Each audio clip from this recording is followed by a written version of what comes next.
கேரக்டரையும் என் ஊர்ல இருந்து எடுப்பேன். எங்கேயாவது ஒரு பயணம் பண்ணிக்கிட்டு இருக்கும்போது ஏதோ ஒரு புது பேரு, பொதுவாக யாராவது சந்திக்கும் போது உங்க பேர் என்ன அப்படின்னு கேட்போம்ல, அவங்க சொல்லும் போது அந்த பேர் புதுசா இருந்துச்சு அப்படின்னா நோட் பண்ணி வச்சுக்குவேன்.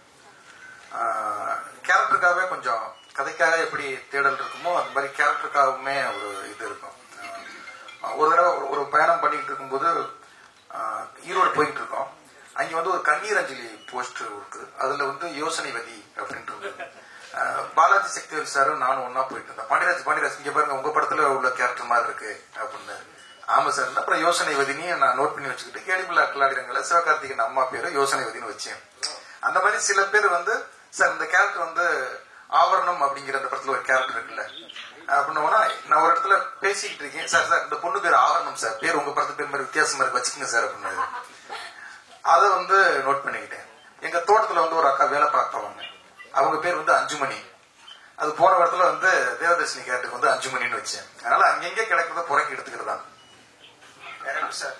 எனக்கு அந்த கடைக்குட்டி சிங்கத்துல கண்ணுக்கினியால் வந்து ரொம்ப பிடிச்சது. அது ரொம்ப அழகா. அது பாண்டியன் பரிசு நாவல்ல இருந்து எடுத்த பேர் சார், சுட்ட பேர் சார். இதுலயுமே வந்து ஆகாச வீரன் பேர் வந்து எழுத்தாளர் இமயம் இருக்காருல்ல, அவருடைய சிறுகதையில அவங்க ஊர் குலதெய்வம் பேர் வந்து ஆகாச வீரன். அப்புறம் வந்து அந்த பேர் எனக்கு ரொம்ப பிடிச்சிருந்தது. அவருக்கு போன் பண்ணி கேட்டு அந்த சிறுகதையை நான் விலைக்கு வாங்கிட்டு அந்த ஆகாச வீரன் பேரையும் அந்த சிறுகதையில உள்ள ஒரு சின்ன போர்ஷனையும் அந்த படத்துல நான் பயன்படுத்திட்டேன். எங்களுக்கு இன்னொரு சர்ப்ரைஸ் என்னன்னா, அந்த சிறுகதையில இருந்துதான் ஆகாச வீரன் பேர் எடுத்தேன். நாங்க ஒரு கோயில்ல போய் ஷூட் பண்ணோம். அந்த கோயில் பேர் வந்து தூண்டிகருப்பன் பேரு, ரொம்ப முக்கியமான ஒரு கோயில். அங்க போய் பார்த்தா ஷூட்டிங் எடுத்துக்கிட்டு இருக்கும்போது ஆகாச வீரன் அப்படின்னா அங்க உள்ள பூசாரிகளுக்கெல்லாம் பயங்கர சந்தோஷம். அந்த கோயில உள்ள ஒரு பேரை பார்த்தோம்னா ஒரு விளக்கு மாடம் மாதிரி இருந்தது. அதுல ஆகாச வீரன் வம்சம் அப்படின்னு எழுதியிருந்தது. அந்த பேரத்தான் நான் எடுத்து படம் பண்ணிட்டு இருக்கேன். டைட்டிலே ஆகாச வீரன்லாம் எழுதினீங்களே, எல்லாரும் நிறைய பேர் எழுதிருந்தாங்க ஆகாச வீரன் தான் டைட்டில் அப்படின்னு. அது எங்களுக்கு பயங்கர சர்ப்ரைஸா இருந்தது. நான் எங்கேயோ எடுத்தது எந்த இடத்துல போய் ஷூட் பண்றோமோ அங்கே ஒரு ஆகாச வீரன் பேர் இருக்கும் போது எங்களுக்கு பெருசு நிறைய கனெக்ட் ஆச்சு. அப்படித்தான் அங்கெங்கே இருந்து எடுத்துக்கிறது தான்.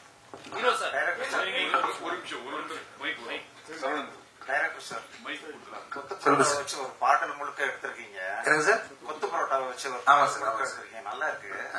ஆனா அந்த பரோட்டா அதிகமா சாப்பிட்டா சுகர் வரும்னு ஏதாவது ஜிகே சேர்த்து விட்டுருக்கீங்களா? ஆமா, வேணா கார் வேணா போடலாம் sir.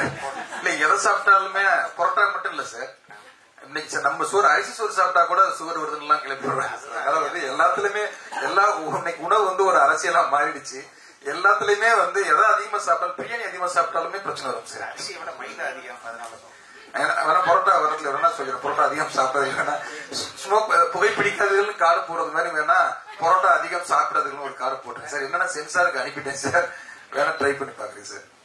Doctor sir and hero sir, sir ரெண்டு பேருக்கும் ஃபர்ஸ்ட் வந்து இந்த ஸ்கிரிப்ட் எழுதும் போது விஜய் சேதுபதி சார் தான் வரணும், வந்தா அவர்கிட்ட போய் நம்ம எப்படி அப்ரோச் பண்ணணும்னு சொல்லிட்டு ஒரு விஷயம் இருக்கு. ஏன்னா ஏற்கனவே நீங்க ரெண்டு பேருக்குள்ள சின்ன ஒரு விஷயம் நடந்து இருக்கு. அது எழுதும் போது என்ன உங்களுக்கு தோணுச்சு? அப்புறம் சார் உங்களுக்கு டைரக்டர் சார் கால் பண்ணும்போது உங்களுக்கு என்ன தோணுச்சு? இல்ல, நாங்க சண்டைக்கு அப்புறம் மிஸ்கிப் சாருடைய பிறந்த நாள்ல ஒண்ணு சேர்ந்துட்டோம். அதனால ஏதோ விளையாட்டுக்கு ஆரம்பிச்சோம். தலைப்பே வந்து பண்ற சண்டைன்னு தான் வந்து மோடுதான் இருக்கு. சண்டை உண்மைதான், நடந்ததுதான். ஆனாலும் அறுவாள் அவர் எடுக்கல, நான் கத்தி எடுக்கல, துப்பாக்கி எந்த ஆயுதமும் எடுக்கல. நீ எப்படி நான் எப்படின்னு கையை நீட்டிக்கல. ஒரு சின்ன மனஸ்தாபம், அது பெரிய மனஸ்தாபமா மாறிச்சு. சரி வாழ்க்கையில உங்களை நான் படம் பண்ணா நீங்களும் படம் பண்ண பிரிஞ்சுட்டோம், அன்பாதான் பிரிஞ்சுட்டோம். சண்டைகள்லாம் அதெல்லாம் இல்ல. அப்புறம் மிஸ்கின் சார் அவர் பிறந்த நாள் கூப்பிட்டாரு. அங்க போயிருக்கும் போது பார்த்தா அவர் என்ட்ரி ஆகுறாரு. இப்ப இந்த மனுஷனை நம்ம இப்ப எப்படி ஃபேஸ் பண்றது, நம்ம விலைக்கு போயிருவோமான்னு நான் யோசிக்கிறேன். அவரும் அந்த மனநில வந்தாரா என்னன்னு தெரியல. சரி ஹாய் சொல்லிடுவோமா, இல்ல அப்படியே விலை ஓரமா. ஒரு ஈகோ இருக்கும்ல, பொதுவா மனிதனுக்குள்ள ஒரு ஈகோ இருக்கும்ல, அந்த ஈகோ எனக்கு கொஞ்சம் அதிகம் இருக்குன்னு வச்சுக்கலாம். ஓடிக்கிட்டே இருக்கு. கேக் வெட்டுவோம் அப்படின்னா மிஸ்கின் சார் கூப்பிடுறாரு. அப்புறம் அந்த கூட்டத்தோட மிங்கிள் ஆயிட்டேன். அந்த கூட்டத்துல அந்த மனுஷன் நம்மளை பார்க்க போறான் அப்படின்ட்டு மிங்கிள் ஆயிட்டான். திடீர்னு பார்த்தா கேக் வெட்டிக்கிட்டு இருக்கும்போது ஒரு கை வந்து அப்படி கழுத்தோட இழுக்குது. இழுத்துட்டு பார்த்தா திரும்பி பார்த்தா என்ன தலைவா,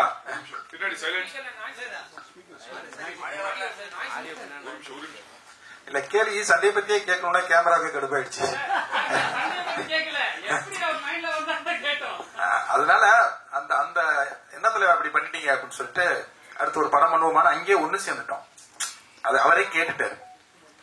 இல்ல தலைவா அன்னைக்கு நீங்க கொஞ்சம் அப்படின்னு இல்ல நீங்களும் கொஞ்சம் அப்படித்தான் பேசுனீங்க அப்படின்னு. சரி ஓகே அடுத்து ஒரு படம் பண்ணுவோம் அப்படின்னா அப்புறம் கதையை வந்து நான் என் கேமராமேன்ட்ட சொன்னேன்.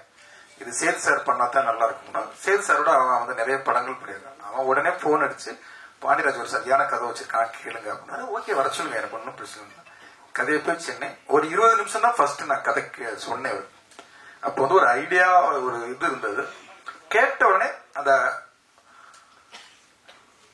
ஆகாச வீரன் பேரரசி பொற்சொல்வன் அந்த ஒரு 10 கேரக்டர் பேர் என்பது அவர் ரொம்ப சார் சூப்பரா இருக்கு சார். பேரே ரொம்ப அழகா ஒரு ரசிக்கிற விதம் இருக்குல்ல. ஒரு கதையை வந்து அவ்வளவு அழகா அதை ரிசீவ் பண்ணி அவ்வளவு அழகா ரசிச்சு சார் நான் அதை உடனே பண்றேன். அவர் மேனேஜர் குமார் சார் 2 பேரும் தான் கேட்டாங்க. அது கேட்ட உடனே ஒருத்தரை பார்த்து சூப்பரா இருக்கு நம்ம பண்ணிடுவோம் சார் அப்படின்னு. அப்படிதான் அந்த அன்பா அழகா ஸ்டார்ட் ஆனது.